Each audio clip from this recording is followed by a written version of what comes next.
rarely do we talk about on this podcast optimistic things or analysis of our store or the market that makes us hopeful. Patrick in particular has threatened to quit the podcast if I ever try to do that, so I try to stay away from it as much as possible. Also, just be prepared that I will have a pessimism counterpoint to any of your optimism. I am completely prepared for that.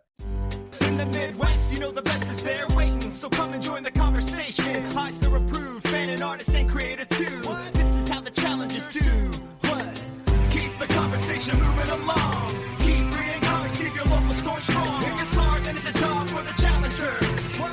Comics and conversation, y'all. From Challengers Comics and Conversation in Chicago, this is Contest of Challengers, a comics industry business podcast with Patrick Brower. Patrick Brower. Patrick Brower. Patrick Brower. Patrick Brower. Patrick Brower. Patrick Brower and W. Dal Bush. W. Dal Bush. Dal Bush. Dal Bush. Dal. Dal. W. Dal Bush. Contrary to popular belief, especially from people who listen to this very podcast, I do usually have a way in at the beginning. Yeah. Like I usually know what I'm going to start with and where we're going to go and how we're going to get there. First 2 minutes. Yeah, and I talked about this when we do our weekly videos on social media, that I need a way in, which is my phrase for a point, a theme, a through line or something. Yeah. What is this about? But for the podcast, I usually just have an intro in mind. I don't even mean a first topic. I just mean, how is it going to start? Yeah. Like, is there a story you want to tell? Is there a thing you want to reference? Is there a joke you want to make? Yeah. Like like sometimes previously when we would record these on days where you worked and I didn't, you would come in with here's a story from today that I want to tell to get it off my chest. And that would sort of be the jumping off point. But we've shifted to a different day because that just ate up so much of my day. Yeah, because it was work all day, come home, record for an hour, get ready, go to the podcastatorium, record, and then take it back and edit it. Yeah. And then it's like, you would literally get up in the morning, go to work, and then work on something for the store all day, and then go to bed. Which, I mean, usually happens a lot. But one of the things I dislike in my professional career is waking up and saying, okay, this entire day is devoted to the store. Sure. And that happens multiple times a month because there's days where, okay, you're going to go to work and then you're going to come home and then you're going to spend the night doing the orders for whatever month. Sure. And that's, there's a couple of nights a month of that. Yeah. There's this night of when we're done recording, we're going to go to our separate corners and I'll be editing this for the rest of the night. I'll be eating a sandwich.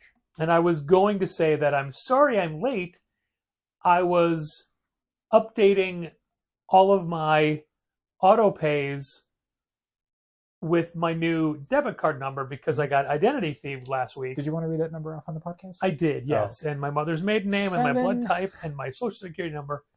And like we've talked about this a lot in the past, the store used to get identity thieved a lot. Mm-hmm. And it still happens on occasion. But for the store, I have a very specific list of who I need to contact, what needs to change. I never got around to making that list for my personal life. And just the number of places that have auto pay or have a card on file, the personal you life forget until you get the email from your home security service saying your payment didn't go through. The personal life one I think would honestly be easier because a lot of the store ones are not monthly payments. You know what I mean? Like they're occasionally when we do an order with whoever. So it's easy to forget like, oh, what card does Poster Emporium have? What card does Attaboy have? Because you sometimes you forget. would be surprised how many of them are monthly payments. Right, but I mean there are things that we don't order every single month, like the ones I just listed. But like when I've had my credit card identity thefted, I kind of just look at the last few months of statements and go, that one, and just go to their websites and change everything. I like to say identity thieved, but thieved is not a word. It's not. Thefted isn't a word either, but I like thefted better. But I like identity thieved. Sure. The store list is easily 3 times as long as my personal one, if not more. Yeah. A lot of moving parts to running a business. But it's not until I started getting emails like, oh, right, I got to change that. Oh, my AMC subscription. I need to change that. Right. Little things like that. And then upcoming payments. I wanted to get those transferred over before Sure. those hit and whatnot. So there's And- not a discontinuity of service. Exactly. So that's what I was doing rather than record this, I don't know, like, Oh, so just having fun. Got it. Okay. yeah, sure. exactly. Patrick just slacking off, enjoying his day. Excuse me. Are you saying this right now is not having fun? I hope the listeners I have think fun. you need to reevaluate your definition of fun. Mm-hmm. In fact, what I think is fun is owning a small business I can and tell. then having to be aware of the beneficial ownership information report that is necessary to be filed by January 1st, Beneficial. That's 2025. Yes, I it's like the benefits. beneficial ownership information Thievery. report. It's the corporation, I wrote Trans Act. I don't know if that's for transformation, for transaction. I think it's transaction. Transaction. Okay. The corporate transaction account for the Financial Crimes Enforcement Network, Ooh. a part of the U.S. Department of Treasury. Network. Now, the United States Department of Treasury, under their Financial Crimes Enforcement Network, needs all small businesses to fill out a beneficial ownership information report, or B.O.I, or B.O.I. Benny-oi. How is it beneficial to us? Is it beneficial to the government? I don't understand. Who's Basically, benefiting from this? the fact that it's for the Financial Crimes Enforcement Network, Uh-huh. it's required by the current administration. There's talks that it won't be required for the next administration, but that administration doesn't take over until after the deadline. And if your business is found to have not filed this report, Been in compliance. you can be fined per day, not sure if it's a work day or just calendar day, $531 per day for not having this report filed. Now, the fact that I've said over and over, beneficial ownership information report for the Financial Crimes Enforcement Network of the U.S. Department of Treasury, as this is a corporate transaction act, Yep. is just reiterating that none of this makes any sense to me, and I have no idea what it means. I Yeah. think what it means is putting names out there in case crimes are committed, but jumping ahead a bit because I have filed this, only my name is on this report because I filed it. They didn't need to know who the owners are of this company. Okay. They didn't need to know ownership levels or All of which percentages. is stuff that we filed with local and federal governments to have tax ID numbers and stuff like that. I mean, this isn't like all of this was a secret and we're finally forced by the government to say who owns the business. It's on record. I It's been feel on like record for this 16 is years. when you have an attorney and you are communicating with your attorney for a business matter, and they ask you in an email for information you've given them repeatedly.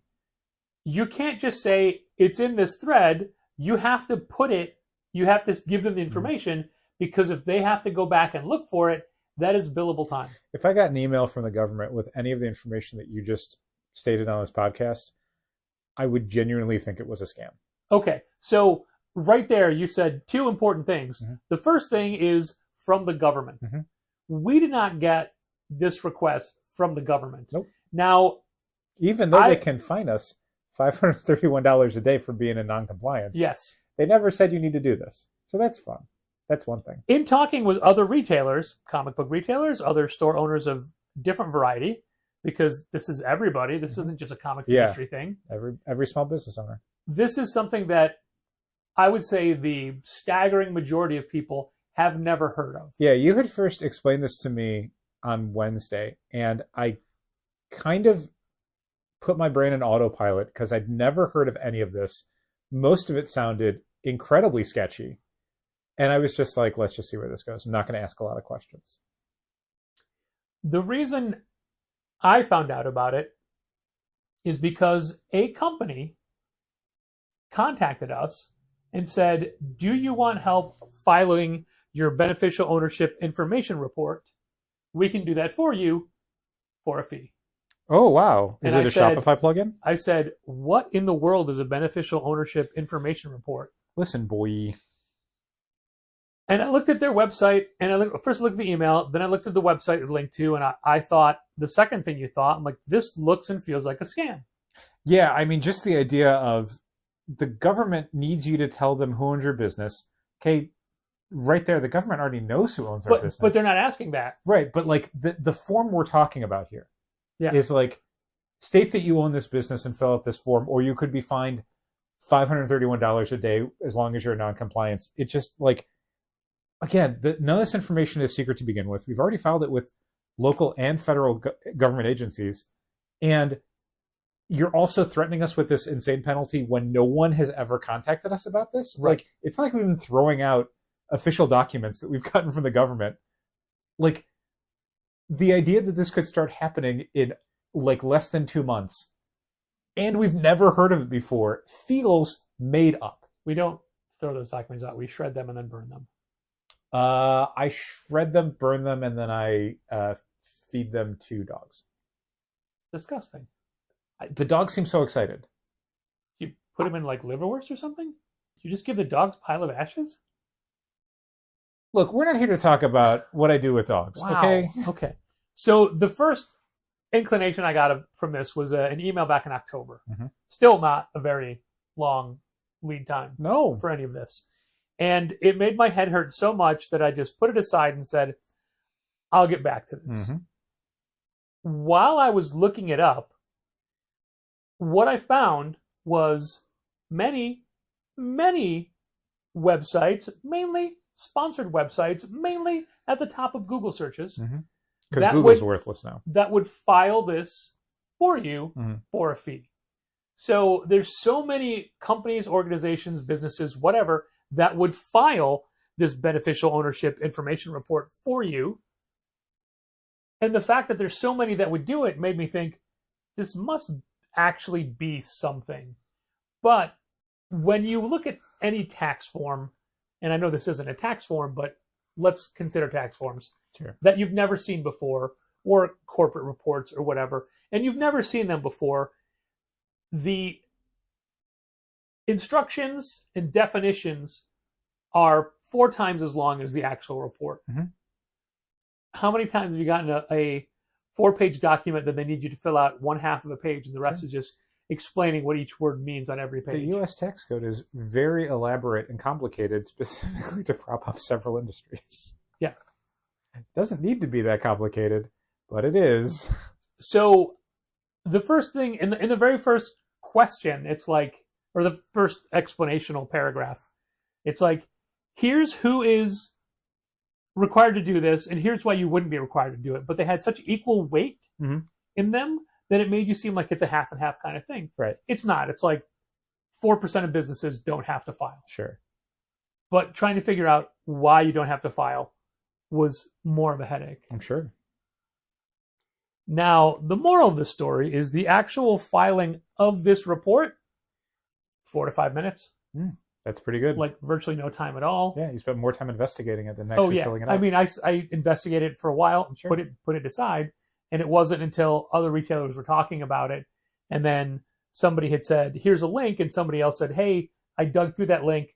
That's not what you want. You want this specific part of those pages," and that linked you to the government website where you fill it out yourself for, if I may add, free. For free. I still don't understand what it's for, Mm-hmm. but we are definitely compliant. Yay. And one of the most disappointing things about this was some other retailer said, "Oh yeah, I didn't know anything about it, but my accountant reached out to me and said we needed to do it." That would be nice if our accountant reached out to And us that we needed to do it. the vast majority of people that were talking about this, their accountants did not reach out to them Yeah. because it's not really a tax thing. Yeah, and this is a situation where, yes, there's a financial penalty for being in non-compliance, but it's not like if you've never even been contacted, the idea that they would know that you were in non-compliance, it doesn't seem likely. Like, it's one of those situations that seems like you would get fined if you did something wrong and they needed this information and found out you were in non-compliance. Like, then it would be like, okay, cool. now not only do we need this information, but we're going to assess penalties. Like, you wouldn't suddenly start getting like a phone call on January 3rd saying like, you owe us, $1,062 because you're non-compliance. Like, they never told you about this in the first place. They're not going to know that you never did it. I feel like there's one go-getter in the financial crimes enforcement network of the U.S. Department of Treasury who's like, I'm going to start at A, and go through every local business, and then extrapolate that out from city to city. Maybe. Just think of how much money we raise for the government. Mm-hmm. Oh my God, billions. That's what I think about. Think about it a lot. No, I mean that's what he no, would I be get thinking. it. I get it. And I say he because it'd be a guy. Seems like it. Yeah, jerk, more like. Wow. And it's a thing that we had no idea existed. No. But it's like, hey, and still sounds sort of fake. So here's the thing, though. It went into existence or whatever, authorization, January 1st this year. So we've had 10 and a half months to do it. Never heard about it. But we didn't hear about it until 9.5 months had gone by. A child could have been completely gestated in the time that it took for us to know this was a thing. Built from scratch. Ridiculous. And that's just part of owning a business. Another part of owning our specific industry and our specific business is, and this is my fault for never remembering to ask when I'm at our accountant's office, because I have bad luck asking things when I'm not in person. Sure. But it's a matter of, are comics still in Illinois considered dated periodicals? I don't know. And by that, a dated periodical is a newspaper or a magazine. Those don't have sales tax because those are considered disposable. You read a newspaper, you get the information, you throw it away, you recycle it, whatever. So it's a dated periodical. It doesn't have sales tax. Half of our yearly sales are dated periodicals because they have publication dates on the comics. They're dated periodicals. So in Illinois, we haven't ever charged sales tax. But I know that's not the same case in other states. Sure. I mean, some states don't have state sales tax to begin with. But some states, Florida, I don't think has a state sales tax. Do have to charge tax on comics. Sure. And I just don't want to get caught blindsided as in, oh, these laws changed. No one notified us. Yeah, I mean, I hate to say it, but I don't want to say it's inevitable, but that stuff does happen all the time to businesses. Like, a tax code has changed. It was never made clear. You never got any official communication about it, and you only find out when you're in trouble because of it. Like, it does happen. But you know how often we get notifications for things that have no bearing on our business? Sure. For example, when there was no sales tax on groceries for an extended period of time. Yeah, during COVID. We got all sorts of notifications about that. Not only that it was coming up, that it started, that it was happening, that it was in the middle of it, that it was coming to an end, and that it ended. Yeah. We don't sell groceries. No. And the first questions we have to fill out on our monthly sales tax report is about selling gasoline. Sure. So there's obviously no differentiation between specific types of stores on your taxes. Yeah. So I would never expect them to be able to say, oh, hey, just so you know, the dated periodical tax has gone into effect or changed or whatever. Like, we will just never know. Right. Unless we ask somebody. And even then, who can say? Yeah. And I assume there's probably people listening to this who have never heard about non-tax dated periodicals if they're in other states, or people in this state maybe that are like, wait, you don't have to pay taxes on that stuff? Or maybe it's like, no, that ended 2 years ago. Where have you been? Living in our tax-free rock. Over 20 years ago, right before a sale at the shop I was working at. Blockbuster? No, that we were notified. I was notified, at least from the owners, like that all of a sudden we had to start charging sales tax on back issues. Because they are collectibles and not dated periodicals anymore. Yeah. And I was in favor of making a sign letting people know, like, hey, there's going to be sales tax and back issues now, because it was a new situation and a big sale was about to happen. So, suddenly, you could be paying 10% more than you budgeted for, and I wanted to give people a little bit of a warning. I was told not to do that because it would make people spend less. And it's like, okay, seems rude, but all right. When I I don't work for them anymore. when I worked at a video store in high school and one in college, but 2 different stores, we had changed the rental policy from 3 days to 2 days, Mhm. and had in fact put up signs. And the first weekend, a ton of people missed on it. And we told people. The people were like, I didn't know. It's like, we told you, but also there's signs right there. Mhm. And I was told, you can't read every sign in the place. That's true. Can't read every single sign, which is what you ask people to do. Is read every single sign. And by reading every single sign, I think they assumed that meant every advertising poster, Mhm. every VHS case Synopsis. Yeah, every visual element in the store. Mhm. Can't read every sign in the place. We only need you to read that one. Yeah, not that complicated. But also, I think it was a little bit unrealistic for the owner to immediately say, like, all right, well, we're charging everybody starting now. Mhm. Like, there should have been a Grace period? yeah, or at least like, hey, just like next time you got to pay or whatever. Right. But yeah, when you tell people. But it's the same way that when in the store, we used to have the rule of say your name when you answer the phone. So if anybody, if they have a question, they can call back and say, oh yeah, I was talking to Dal and he told me this. Mhm. Nobody ever hears your name.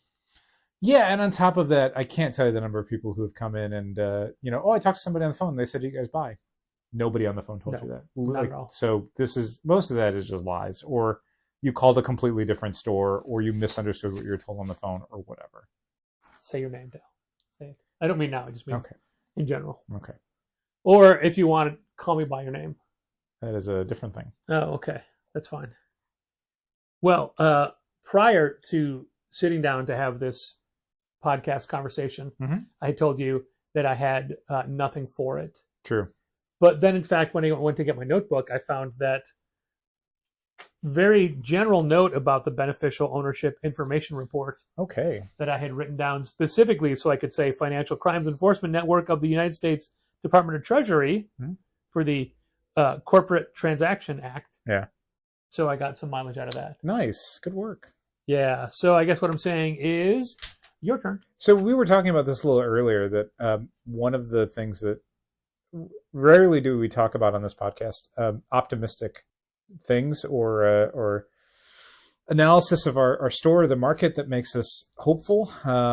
Patrick in particular has threatened to quit the podcast if I ever try to do that. So I try to stay away from it as much as possible. Also, just be prepared that I will have a pessimism counterpoint to any of your optimism. I am completely prepared for that. And that's just not my nature. That is what I see on the horizon. Okie dokie. I was mentioning to you that as a result of pulling people's subscription books Sunday, Monday, and Tuesday each week, one of the little indicators that things might be trending in a good direction for us is the amount of new dividers we have to make each week for subscribers. Every subscriber in our subscription service has an individualized divider, so we can put their books and stuff behind it, so that when they come in, we just go to their name and their divider, we take the books out, we hand them to them, or we pack them up from that spot. And each week, there's a few people each week that are brand new, that don't have a divider because they've never gotten subscription books or pre-orders with us before. So I have to spend a little bit of time stopping what I'm doing, going over to their account, finding out whether or not the thing that I'm pulling for them this week is a single pre-order, which means they don't have anything else that's on the horizon, or if it's a recurring subscription, because those go in different places. We're not going to take the time to make a divider for somebody who's only going to come in one time to pick up one thing. That's a waste of resources and time. Correct. We'd rather just slap a Post-it note on them, letting it, making an indication that they've been emailed, because they still get the same emails every other subscriber gets when things arrive for them. And then in a month, maybe we have to contact them to say, hi, we emailed you to say that the book that you ordered came in and you never came in to get it, which is, I don't want to say a lot of the people who do single item pre-orders. It's an unnecessarily high amount. But I would say it was the vast majority. It's a lot of people. They go in, they pre-order a single variant cover or a graphic novel or pop vinyl, and then they just forget about it. They never read any of the follow-up emails. We don't have any other contact information for them. So that one piece pop just goes back out on the shelf and hopes somebody someday wants to buy it, which I think someone actually eventually did. They did. But that happens fairly regularly. But people who have recurring subscriptions, say Absolute Batman or Snot Girl, like we need to make a divider for them because they're going to have another issue that comes out next month and next month and next month. Snot Girl's an interesting choice because they took how many years off? It did, but someone came back. Somebody emailed us and say, hey, I want a subscription to Snot Girl. So it's not just, it is a lot of the absolute books. That's been a lot of the last couple weeks of new dividers are people who jumped on for Absolute Batman and Absolute Superman and Absolute Wonder Woman. So this week alone, there were a number of new dividers we needed to make up because Absolute Batman 2 came out. And that's been happening fairly regularly the last few weeks. And it's a few books here and there. And, you know, none of the new subscribers are necessarily like getting 20 titles a week. But there's people who are adding new things each week and each month. And that's a great sign because we've talked about this before, but you know, the sweet spot for us with new subscribers are people who get 5 to 10 titles because that means they get a couple things each week. And usually, you know, most of those books come out every single month. So they're coming in every single week for stuff, or at least, you know, every few weeks to get a stack of stuff. But they're not getting so much stuff that they are reluctant to try new things. So not only do they come in for Absolute Batman or whatever, but you can say, hey, have you been reading Batman and Robin Year One? You know, these other all-in books, or if you like Absolute Batman, here's some other Scott Snyder stuff that came out, or even like check out the DC Compact comics. If you've only been jumping in because of these books, here's collections of some of the best DC stories. And that's way easier to do when it's not somebody who's like, I already went through the catalog and I ordered everything I wanted and I don't have any interest in hearing about anything else, which is some people, and I get that. I would be that way. But the people who have like 5 or 10 books, is like, that's great because it's very easy to grow those people into 20 or 30 books a month. It's very difficult to take people who are getting 20 and 30 books a month and grow them into 40 books a month. Sure. You almost feel guilty about it as well. Sometimes. There's a few people who get so many things that I'm almost like, I don't want to tell you about this new graphic novel because you're already spending $120. Right? There's people Even though I think you'd like it. That have a good selection of books every week. Mm-hmm. But the books are of, in my opinion, sometimes questionable enjoyment quality. Yeah. So I'm more likely to be like, hey, how about this really good book? You might like it. I guess. I mean, but without casting aspersions on what else they're buying. Right. I mean, sometimes I'll be honest, like if I see somebody getting something in their stack that I'm personally a fan of, it's a lot more likely that I'm going to engage with them and get them to try something else because I know that there's something in that thing that they like that is in another thing that they might like.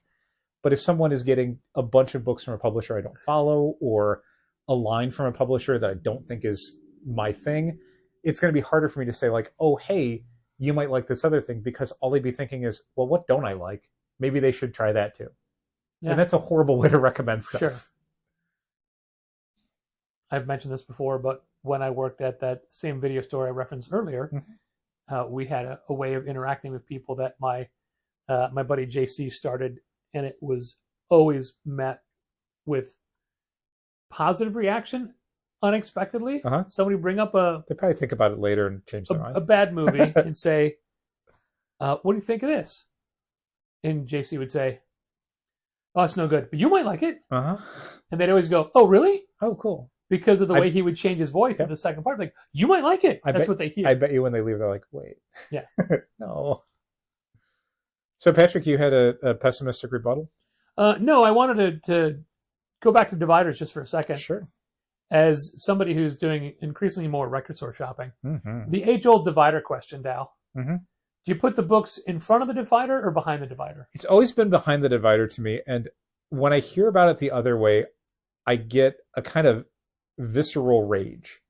Like, I get actually angry when I hear about people doing it the other way, because it doesn't strike me as like, oh, do you do the divider like with the letter on the left or on the right? Like, that's just like, I don't know, personal preference. And also maybe you switch it around depending on how close the dividers are together. Dal, as you know, our dividers have the name on both sides. So we try to, as often as possible, alternate it from club member to club member. But as people are added or people are dropped, that's harder to do. Then you can quickly redo that box, but then everything else is out of order. And who has the time to go through all 400 subscribers to change all the dividers for one new person? But putting the books in front of the divider sounds deranged to me. Like, it sounds absolutely backwards in a way that I would never wrap my head around it. You couldn't train me into thinking that was the right way to do it if you gave me a decade. It makes perfect sense to me that you have the divider and then the person's books are behind it. So you go to that divider and you go behind it, and Challengers has always been and always will be a behind the divider person.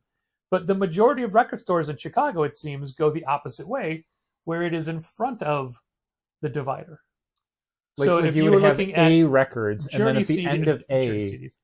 there would be a divider that says A. Well, like when the divider says, Kansas or Journey or Uh-huh. Kiss, all those albums from that band are in front of the divider. That's insane to me. So when you get to the divider, you're at the end of that section, which to me would be the start of the new section. I would spend probably 20 seconds thinking about breaking in after hours and switching it all Yeah. around, just as a public service. I mean, it's not beyond your potential. Correct. You have history of breaking in after hours and altering things for other stores. Yeah. When This- you this not, time not would- breaking in, legally gaining access Yeah. after hours. Yeah, I had a key. This would be for a public good, though. This wouldn't be for like a prank. This But would be. I mean, also the were public good when we would Nah. try to reconfigure stores. Oh, that's true. That one time was, yes, that's true. Other times it was just a prank. Good pranks, though. Yeah. Good pranks. So to get back to my threat, I guess, of pessimism, Mhm. it's not that what you're saying is incorrect. Mhm. You are very correct. And I myself have been noticing an upward trend of sales, but also satisfaction. Like people getting excited by the new books that are coming out. And it's easy to do so. From people because you don't there's- know. Yeah, Yeah. Just people who are, it's like, oh, I don't know you, and you came in here, you're excited about this. right. We got an email tonight. Here's a new Managed Comics subscriber. Oh, I don't know if you're showing to me like, hey, there's a No, I'm specific- just indicating that Yeah, there was an okay. email. You've But- seen it before. But did you go to it and see what they've added? I usually don't like doing that on my phone because It doesn't tries work to on the open it in phone. the app. Well, Yeah. yeah. So We're sorry, Uh, something went wrong. on the one hand, I'm always a little hesitant to say things are looking good because I don't want to curse it. Sure, and I don't. Let me qualify my previous statement with saying that there are good indications, but I'm not going to say that everything's rosy. It's not. Obviously, there's a lot of things that are going on right now, financially, politically, whatever, that make any positive note something where it's like, this is something that's nice to see, but we don't know the end result of it. However, just in a little box, this is a neat thing that's happening. It's nice. So part of my pessimism is rooted in history Mhm. because we opened our doors in 2008, but Mhm. 2009 was our first full year. Mhm. And every year after that, our sales went up a little bit more, until 2017, where they went down, Mhm. and they went down so noticeably that Bleeding Cool had an article about it. I mean, because I had talked about it places, Sure. but they turned it into an article. Yep. And at that point, I was looking at it as, oh, this is a reaction to publishing trends, storylines, what have you. Mhm. I didn't look at it as an overall political climate kind of thing. Sure. But now that things are trending in that same political direction, Mhm. I can't help but wonder if part of it was that. And by that, I mean, A, people being worried about their economic and financial futures. Sure, which is fair. B, people saving money because they don't know how things are going to go. Sure. And look, this has nothing to do with comics.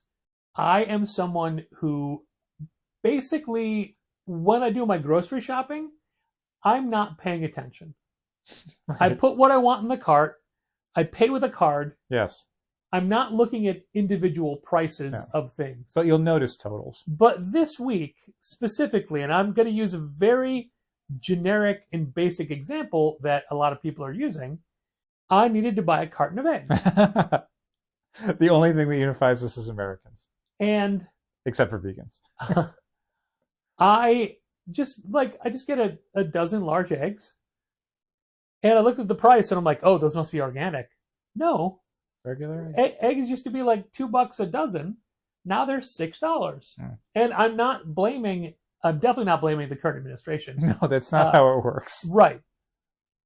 It was just an eye-opening thing like, oh, this is a talking point that a lot of people have been mentioning Yep. as to a thing that makes them unhappy. And I'm feeding one person. Yes. I'm not feeding a family of 6 like No. my parents had to do. And I don't have to, I can buy Cocoa Krispies or Cocoa Pebbles, which are superior. Yeah. Not the generic Elephant brand Choco rice puffs or whatever you want to call them. Without making this entire podcast depressing and overly political, when people talk about the economy, they're talking about two different things. The economy can mean the cost of groceries, or the economy can mean how the stock market is doing. And I think a tendency for politicians to conflate those two, or treat one as the real one and one as a fake one, is maybe detrimental to the reality that most people exist within. Now, is this going to make me not buy eggs? Well, no, I only buy them when I have a specific need for them. Mm-hmm. I have an egg allergy myself, so I don't eat them regularly when I love them. Sure. So But when I'm cooking or baking and it needs eggs, right. Yeah, I guess two things I'd maybe want to bring up. I need to clear that I'm not allergic to eggs. In things, I'm allergic to cooked eggs themselves. Also, I'm surprised you got a carton of eggs. You usually get the well, no, eggs. when I'm cooking, I need eggs. Oh, okay. Liquid eggs won't do it? No, who would do that to someone? I have no idea. Also, measure an egg out of a carton of liquid eggs. Use one of those little plastic things that you put like a hard-boiled egg in. Just do that, and then do 2 of them. You know that's half an egg, you know right? how many eggs are in a carton of eggs? A liquid carton of eggs? A dozen? 9. It's a weird number. So pull out one egg. 3/4 of a dozen. That's a very weird. Yeah. Pull out one egg from a carton. I mean, you can't from a carton of liquid that you can't see through. Of the 2 people hosting a podcast right now, I'm not the one who's a magician. I'm not either. Well, card magic. No, card tricks. It's magic, Patrick. I heard someone this week refer to you as a wizard. So 2 things I want to bring is that one just math? Is that trick just math? No, Donovan, it's a trick. There is skill involved in this trick, also, but it is a trick. What is math but not another trick? Speaking of, so 2 things I want to bring up in relation to what you just said. One is that wizardry. Anecdotally, that Wolverine figure has been completely turned around. 2. Excuse me. What does he have coming out of his hands? 3 things I want to bring up. 1, Wolverine got turned around. What is he facing off against? An opponent who also has claws on her hands. On the one hand, I think Jenica and the Wolverine would team up pretty well together. On the other hand, he doesn't like ninjas very much. Look, his first thing would be to fight her. But he does like mutants. Because she's like a lizard. Mutant teenagers. He loves mutant teenagers. Teams up with them a bunch. To me, it looks like she walked in on him pooping. The additional 2 things that face is a very, like, I smelt it. 2 things I want to bring up in relation to what you just said. One is that anecdotally, the day after the election, we had a really good sales day. And a lot of that was people coming in saying, I want to buy comics because comics make me happy and I need to be happy right now. Yeah. So I think that aspect of it is something that is probably not going to go away. I think there's going to be a certain need for escape and a certain need for self-care that I think is going to be something that... Yes, but I don't think people can stay at that level of doing it. Right, and I'm not expecting that. We didn't see it this past Wednesday. Yeah.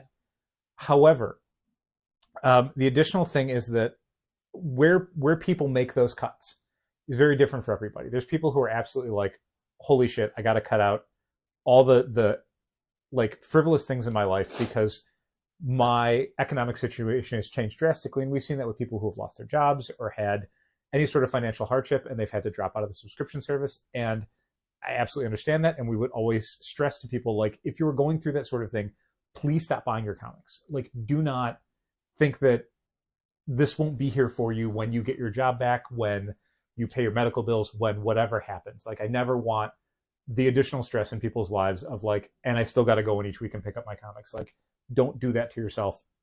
I, as a human being, do not want you to do that.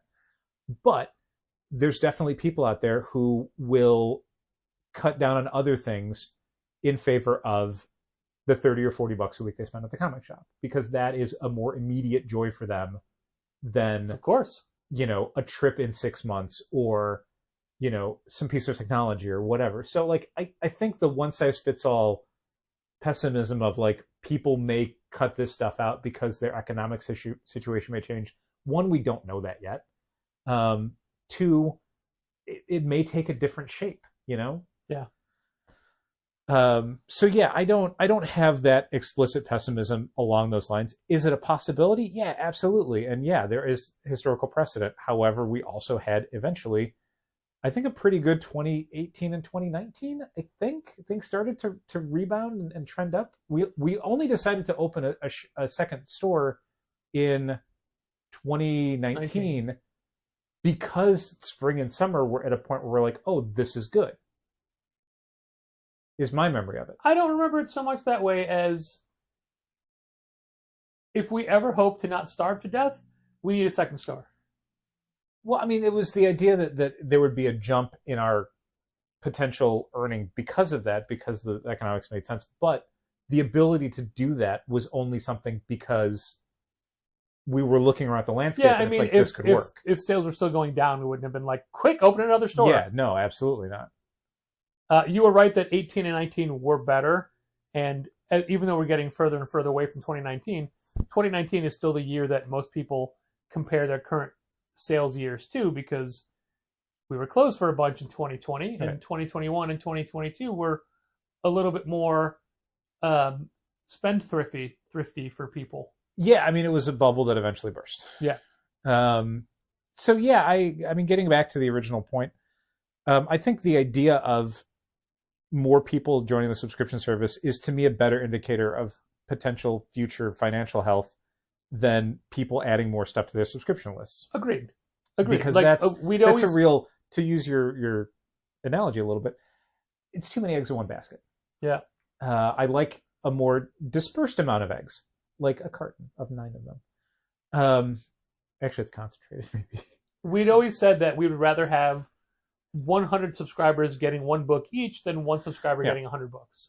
And the additional note on this that makes me optimistic is that, again, it's not everybody adding the same book. Like, we've had bursts where people are all adding, Ta-Nehisi Coates' Black Panther, but it's like they eventually get tired of that, and very rapidly.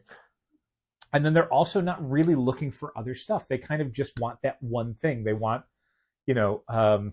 Keanu Reeves comic, or they want Ta-Nehisi Coates comic, or Gerard Way's comic, or whatever. Like, they want... What if all three of them worked on one comic? I'd read it. But only the three of them. Oh, no. They Who write draws? it, they draw it, they I guess color Gerard it. Way could draw it, probably. Yeah. He seems, of the three of them, the most likely to be the artist. Keanu Reeves would do... They're all artist style, just in different He medium. could do the lettering, probably. Maybe the coloring. But I feel like Keanu Reeves would rewrite all the dialogue as he was lettering it. maybe. Which, it's a partnership. They're all collaborating together.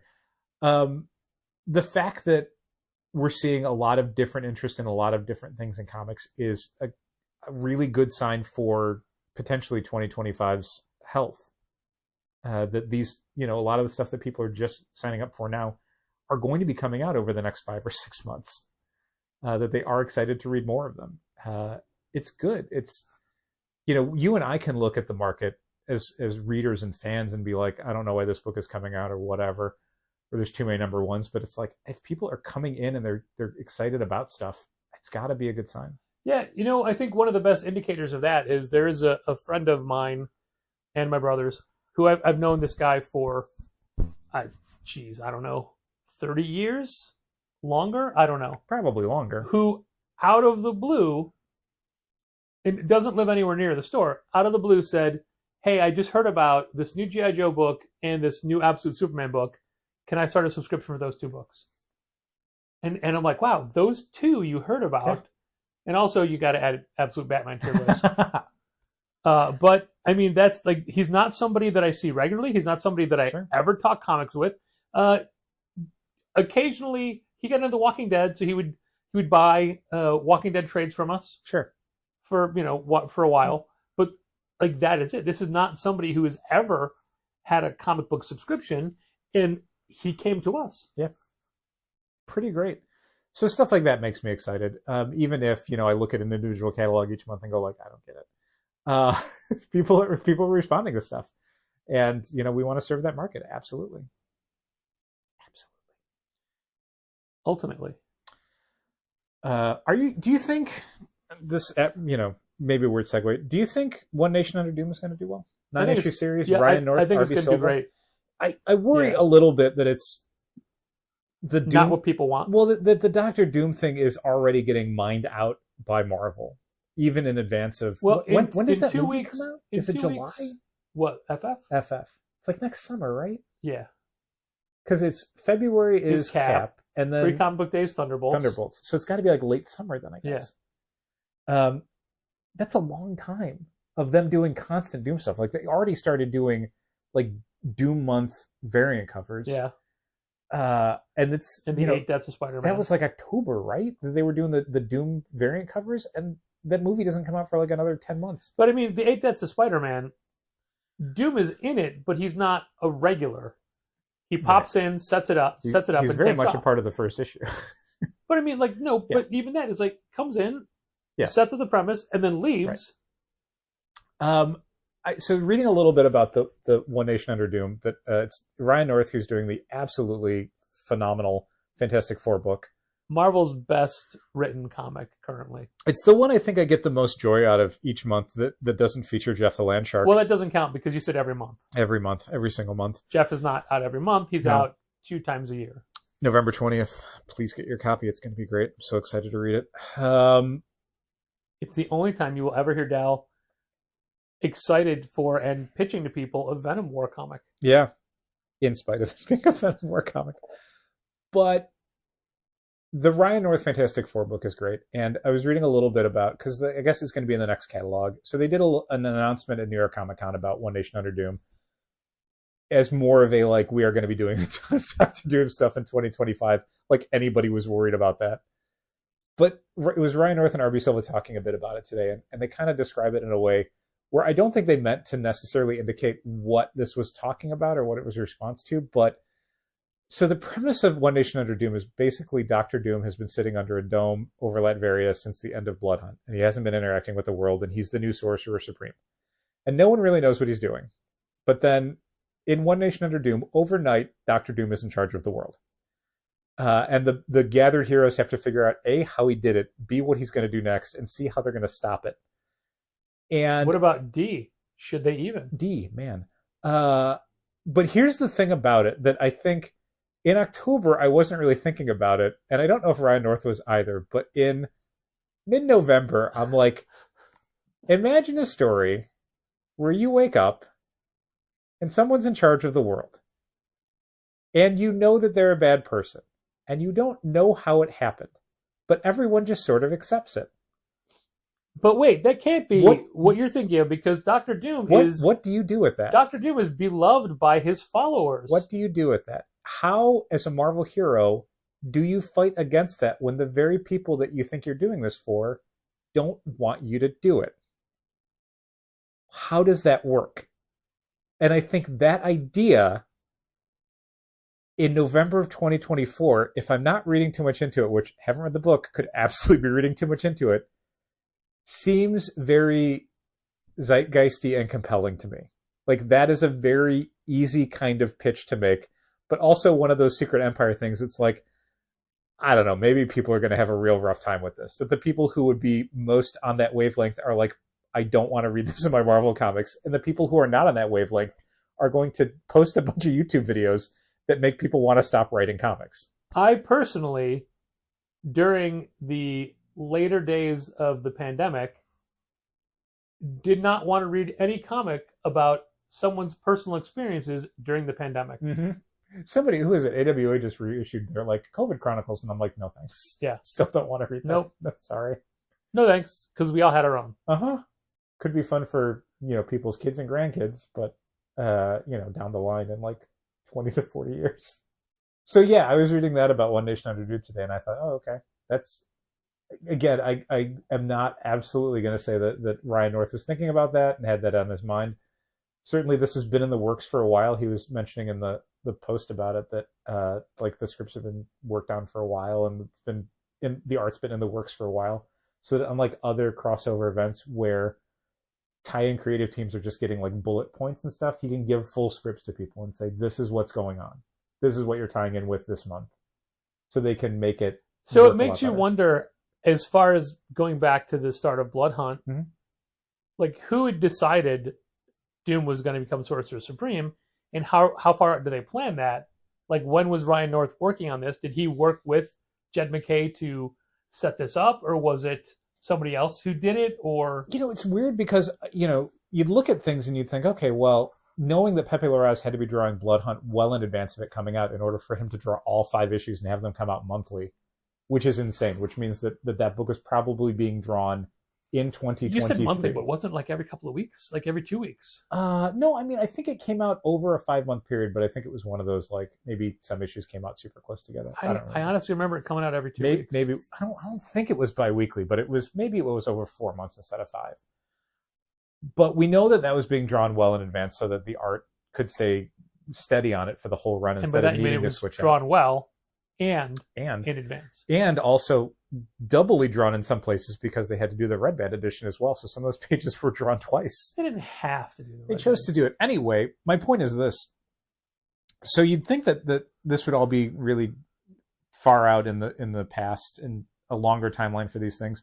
And yet we know from stories that we've heard that sometimes that is not the case, that these things are very last minute and come together kind of haphazardly. I think in this instance, I would err on the side of thinking that Jed MacKay probably was like, in the breaking of the story for Blood Hunt, it's like, here's what would be a good story, is like Doctor Doom becomes the Sorcerer Supreme, and that's the end of my Doctor Strange run. And I don't know that it was necessarily, because I don't think Marvel Publishing had any inclination at the time that Doom would be a major character for 2025. I think they knew that eventually, the Fantastic Four movie would be coming out and the Doctor Doom in the MCU would be a big deal thing. But I don't think they knew that it would be, in 2026 that he would be in the Avengers movie, Right. So I think it was probably, I would bet it was a situation where they're like, we want to have that collection well in advance so that when he's in an Avengers thing in 2028 or 2029, we have this, here's Doctor Doom taking over the world graphic novel. Here's Doctor Doom, becoming Sorcerer Supreme story. So yeah, I think it was probably planned pretty well in advance, but not necessarily this story is inevitably going to lead into this next one so much as you finish one and it's like, okay, well, what's the next story? Well, we have this ending from Blood Hunt. We could use that to build up a big Doctor Doom story once we know what that Doctor Doom story is, because at the end of Blood Hunt, he's just gone. Right. Like, it's not like, here's my next move. It's like, no, it wasn't like that. Speaking of Fantastic Four villains, Let's do it. I'm going on record as saying I'm assuming John Malkovich is playing the Puppet Master. I love it. I think one of the ones I heard was Red Ghost Really? and the Super Apes. Oh. But I didn't read that anywhere. I think I just saw some vague social media post about it. So it could just be somebody looking at Malkovich and looking at the Red Ghost and going, that guy. Could be Puppet Master, though. I don't see why not. Yeah. Oh, I don't know, though. Red Ghost's previous Super Apes were the villains in the first Avengers Assemble. So maybe they're doing that because they know he's in the movie. Oh, man. I mean, Brevoort knows now for sure. He went to London and looked at a bunch of stuff. Yeah. Wow. I'll have to ask Ian if that was in his. No, he'd never tell me. On the 27th, the Christopher Cantwell and Salvador LaRocca all-in-one Doom collection is back in print. When is it? The 27th. Of when? Oh, of November? Okay. 2 weeks. Yeah. Okay. So I wonder if we should order up on that. We probably did. For the number of people. But by the time we ordered it, we didn't have all these people coming in saying, do you have any Doctor Doom comics? I don't know if we did or not. I mean, I can check after this. I'll see what we ordered on PRH. See if we want to add some more. Be sure to use the new password when you log in. I did. I already had to do it today. One of my least favorite things to work on and to have to order for the store are supplies. Bags, boards, boxes. It's so complicated. It's so complicated, and they're so bulky. Do you remember when we used to just get a call from a rep, and he'd be like, hey, a truck is coming by tomorrow. What do you want us to put on it? Yeah. And we would say, a case of this, a case of that, a bundle of that. And that would be it. And we would if we were running low, it'd be like, well, we'll just get another case next week. Big deal. Yeah, we would stock up on a week-to-week basis, not in a like, how much can we afford to get now?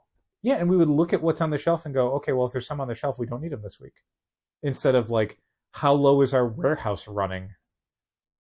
And the sheer fact that we have to have a dedicated place outside of the store to store them is sucks. Costly because so costly. That's going up starting this month to a higher amount, disappointingly higher amount. I hate how much storage facilities raise their prices multiple times a year, and Yeah. just because that's what the market does. You're not giving me anything extra. Right. I'm not getting a better service. That's the egg price thing, man. It's places charging it because they can. Yeah, but at least with eggs, the price fluctuates. Like, it could go back down. Sure. This is never going back down. No, whatever you're paying for a storage space, what you're paying right now is the minimum you will ever pay. They always get you with the introductory rate, Mhm. but it's going to anyway. Anyway. Supplies require so much physical labor, so much hauling, unpacking pallets when they come in, bringing them to and from storage facilities. They're heavy. Just the sheer nuisance of having to put boxes out on the shelf, because they come all the bottoms bundled up, all the lids bundled up. Mm-hmm. Separating that, putting them so it's lid box, lid box, lid box, make it easier to get to. And then most people buy their supplies in bulk. So you can go to the storage facility and bring back a couple cases of boards and put them out. One guy comes in and buys 800 bags of boards. It's like, you just wiped out like a case. Uh-huh. And you really hate it when people buy a bunch of boxes. I really do, You really because do. I'm the one that has to lug them everywhere. I get it. And I seem to be the only person who restocks the shelves with them. And it is frustrating because our favorite box company doesn't have boxes right now. Mm-hmm. And the last thing we want to do is order inferior boxes. Like, we flirted with a different brand of bags and boards recently because we got a shipping deal, which made things worthwhile to get from that distributor, which it's not normally when you factor in shipping. Right. The people that we get stuff from normally love them so much. My favorite company we've ever dealt with supplies and shipping. I hate unpacking them, though. Yeah, but you have to unpack everybody.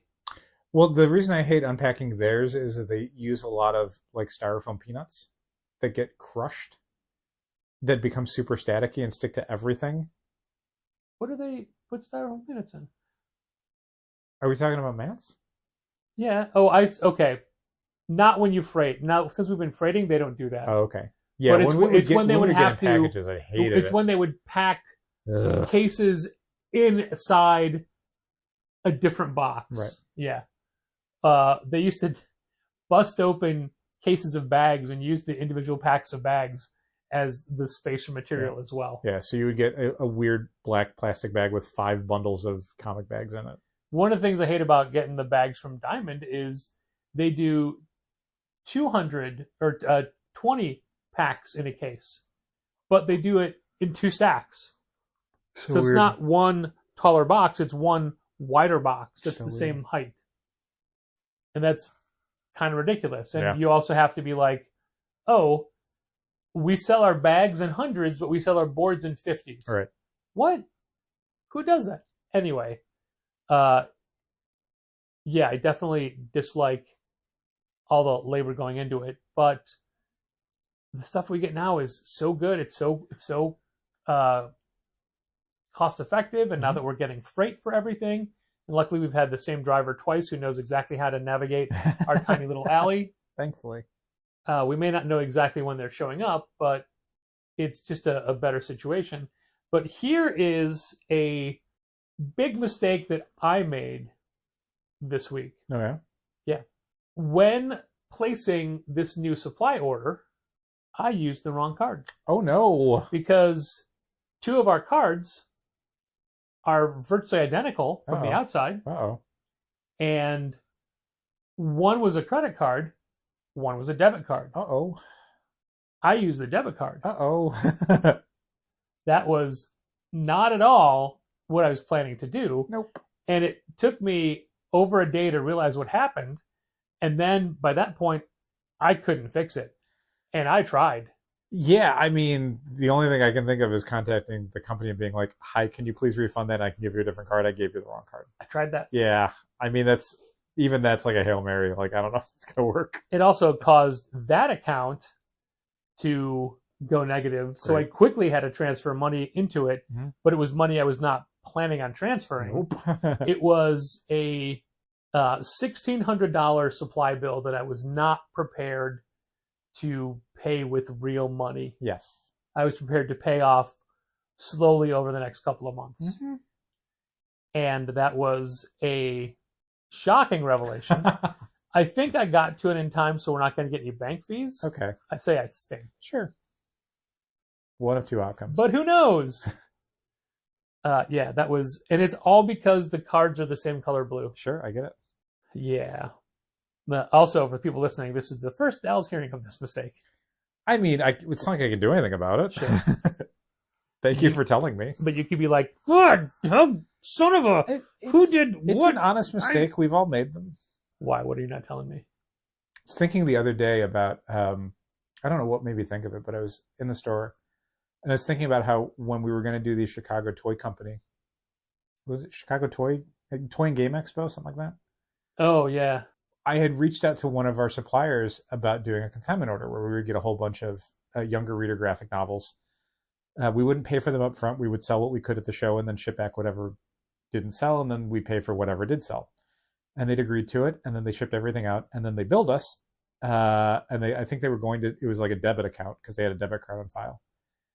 And when we saw that they were debiting the account, we immediately had to like race to call them and go, "Oh my God, no, that's thousands of dollars that we do not have. And we already have promised to other places." Like, yeah. And we were able to do it. And they were very like, "What? We don't do consignment." It's like, I have an email that says you do. So like they reluctantly reversed the charge and were like, "Fine, but whatever." And it's like, and then the joke of it all is like, we sold nothing. It was all to get stuff for a show that we made no money at anyway and wasted our time going to. So it's like, 6 years ago, right about now. I think so. But yeah, I was thinking about that because it's just, it wasn't a mistake necessarily, but it was a situation where it's like, oh God. Well, it was a mistake in the fact that they should not have charged it because... I guess I meant it wasn't our mistake. Oh, it was, yeah. It was their mistake. It's our mistake in trusting them. Maybe. How dare they? But I mean, we've all done it where, like, earlier today I was getting something shipped out from a toy company that I have pre-orders with. And I went through the whole process to pay for shipping. And then I realized when they sent me the confirmation that, okay, you paid for shipping, it's going to move to our warehouse, that I had neglected to say that the shipping address was different than the billing address. Uh-oh. Even though I always do that. And I forget sometimes that like they have two different screens for that. So I immediately had to email them and go, "Oh my God, please don't send it here. Send it to where I work at. That would be great." And if they had sent it to where I live, it's fine. I would rather it go to a store where I know someone's collecting it and I know it's going to be safe rather than just sitting in a lobby of an apartment building where I worry that if I'm not home that day, who knows if it's going to stay there or not. But I got to them in time and it was fine. And how many times does that happen to us at the store where someone's like, "Hey, I put in the wrong address. Can you change it?" Yeah, and like a lot. Right. And so I mean, I was thinking about it as like, if this came to me, like, because I did it within 15 minutes of the confirmation email. We pack up stuff quickly at Challengers. I make it a point of pride that when an order comes in, whether it's local pickup or shipping, I get it taken care of as quickly as possible.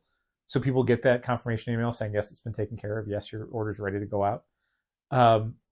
But I don't think I've ever had anything packed and shipped within 15 minutes. And even if I did, it's pretty easy to go in and like, let me cancel that label. Let me do a different one. Yeah. It's all fine. Like it will not go out the door to a mail carrier within 15 minutes of you placing the order, unless maybe if you do it at a specific time of day, there's a small chance that could happen, but I can't think of it ever happening. There's been instance where somebody has ordered something, packed it, shipped, the mail came right away, like, here you go.